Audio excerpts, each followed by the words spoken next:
All right, whenever you're ready. This is a smaller crowd than I thought, but I'll take it. So I don't know if any of you guys are into law enforcement, ever decided to get into law enforcement. This is a good ideal if you want to get into Orange County especially. This is where I'm going to hit. So the steps are, I'm going to use the steps to get into Orange County Sheriff's Department. Every department has their different process, steps, different tests. So I'm going to just touch base on Orange County Sheriff. The first phase, so I use phases because it's a little bit easier for me. So the first phase, obviously apply. Look into the department, look what area it is. You want to choose what area. Orange County is a really good area. If you're going to sheriffs, you got to understand you're going to work in jails for a while. Most likely anywhere from 5 to 10 years.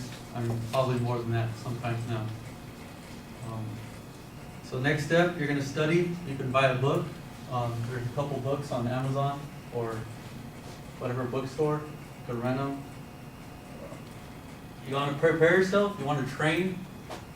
Whether going to the gym, conditioning is a huge thing. I know a lot of people that are in law enforcement. So the biggest thing is a lot of people go into the academy and they're not prepared. So that's the biggest thing. And you already have to learn all the codes, all the other stuff. And then try to do the physical attribute as well. I mean, that's going to be tough, so make sure you're very prepared. Mentally as well. I mean, just go on ride-alongs, figure out what it's like at the department, how the morality and everything else is in that office, because that's a huge part too. So next.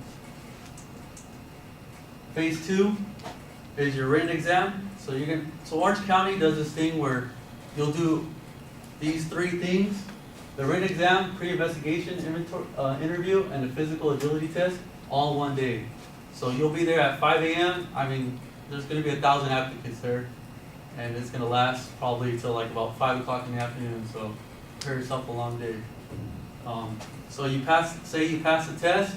I hope you do. If you do take it, it's mostly it's multiple choice. It's the Pella B test, which is CHP.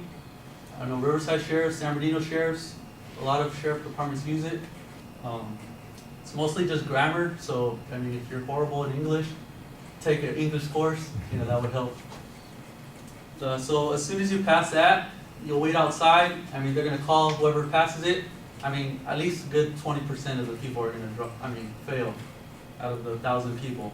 So then you're gonna go to the pre-investigation interview, and from there, they're gonna basically hand you a piece of paper, and it's gonna say write down all your tickets that you obviously know offhand, any arrest if you're ever arrested, jobs like pre-employment history, stuff like that. If you've ever been fired, any little thing, basically, so they can weed you out right away. If they're not what you're looking for, if it's a time where they're cutting back, I mean, they're gonna pinpoint everything. Right now's a good time. You might get squeaked by, if you got fired in the last couple of years, but it just depends. Like I said, depends on the background investigator. I just heard that they just got some new ones, so they might be a little nicer. So then you pass that, you go in there, you pass that, they'll tell you right away, they'll give you a little ticket, you go straight to the course. You'll go to the physical agility test, and from there, you will do a trigger pull. So you'll have a revolver, it's a dummy revolver. You'll pull it on each hand 6 times, just to see you're not afraid of a little noise. So, and then from there, you do 30 push-ups and 30 sit-ups within 5 minutes. I mean, if you can't do that, you shouldn't be in the. Next, you'll be doing a body drag, 165 pounds. That's about how much I weigh. So if you can pull me from that wall to that wall, I mean, you'll be good. So, the last thing, well, actually, there's 2 more things. The O course, which is a little obstacle course.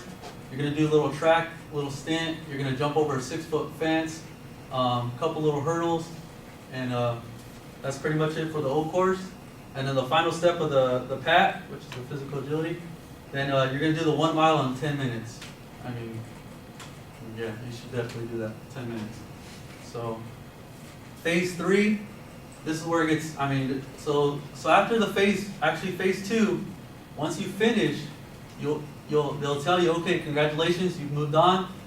Just expect an email, and once you get that email, they're gonna tell you, the email's gonna specifically tell you that what you need to turn in. This background packet is 30 pages long.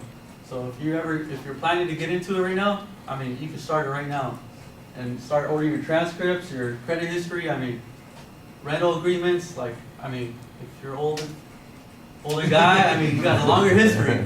If you're only 21, I guess, you know, it's a lot better. So that background, and then you have to get it notarized. So never, don't forget that, because they will send you back wherever you came from. So then, so from the phase 3, the first thing you're gonna go is an oral panel. You're gonna be by yourself. You're gonna go with 2 officers and 1 civilian. It's always a civilian that screws you over. I have 2 friends, one with CHP and the other one with Orange County. I mean, they just got kicked because the civilian said that they weren't, they said there were 2 tents or some other, I don't know whatever it's called. But I just thought that was kind of ridiculous. So that oral panel, they're going to give you scenarios. They're going to give you, I mean, probably 5 or 6 questions. One of the scenarios I'm going to give you real quick. If you're working in the jail at the chow hall and eating, 2 inmates are being problematic. Keep in mind, there's no talking at the chow hall, and you can't deny them the meal. So what are you going to do about it? So basically, you're going to just tell them, hey, the first time you're going to issue them a verbal warning, and then they're going to say, all right, well, what happens if that doesn't work? If the inmates don't cooperate, then you're going to escort them to their cells and give them their meal. And from there, you know, that's your problem solved, and hopefully the civilian doesn't try to question you after that. So then, so you got your background, finish all that, you're going to turn everything in. And after your background, once you get cleared, usually takes about 3 months. You'll do your medical examination, you do your drug test, you do a oral and written psychological test, and from there, I hope you get hired from there. And that's where the journey really begins. In conclusion, that's the process of getting into Orange County Sheriff's Department. That's not actually becoming a deputy, because you got to finish the academy for that and be sworn in. But this is the process. The process takes anywhere from 6 to 12 months. So be prepared. Don't quit your job right away. So that's where the real fun begins. And that's all I have for you guys today.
No, I usually keep track of the time, but if I forget, I sometimes ask.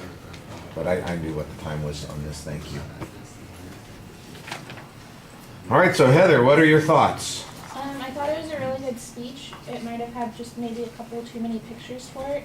And it kind of sounded more like a recruitment than going through the process.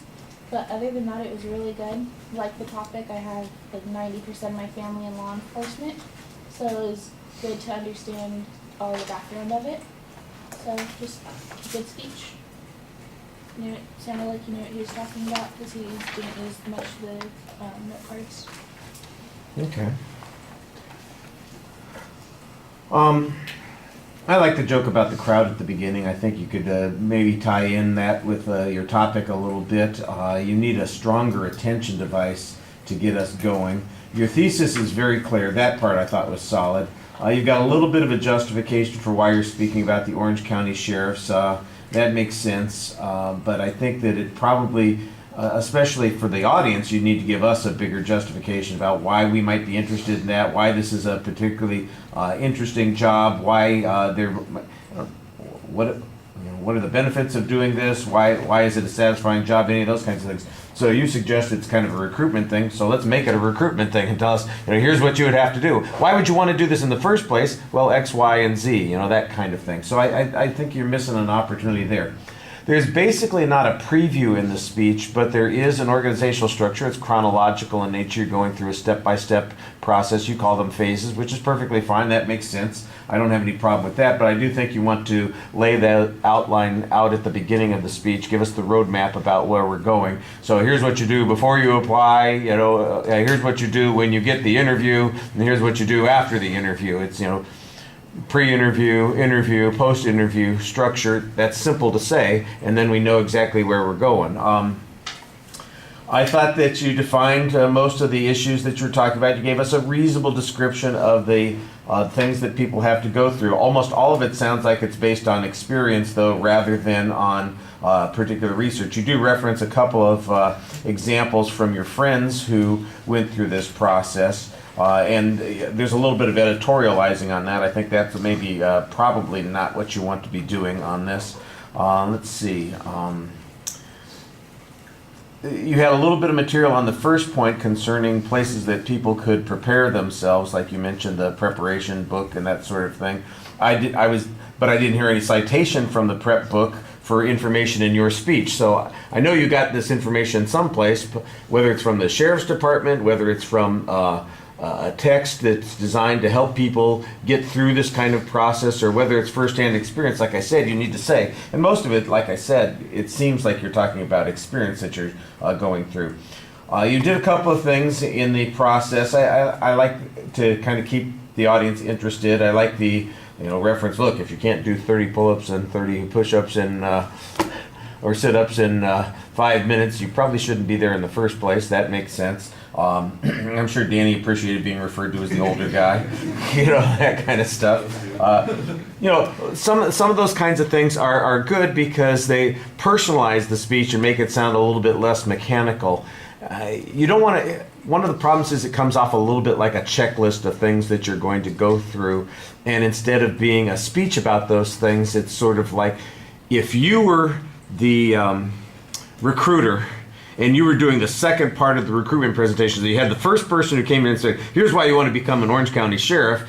And then you stand up and say, okay, here's what you're going to be doing. And you're talking to a group of people who are potential applicants. I'd say this is a pretty solid presentation for that group.